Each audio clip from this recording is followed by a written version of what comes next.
আসসালামু আলাইকুম রহমতুল্লাহ বারাকাতু। দেখুন দর্শক, আসলে পাহাড় আল্লাহর অপরূপ সৃষ্টি। পৃথিবীর খুঁটি বলা হয় পাহাড়কে।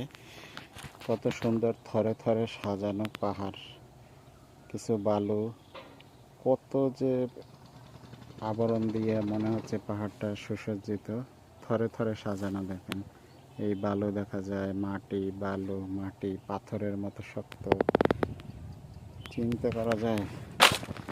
এই যে এটা কিন্তু পুরোটা বালু।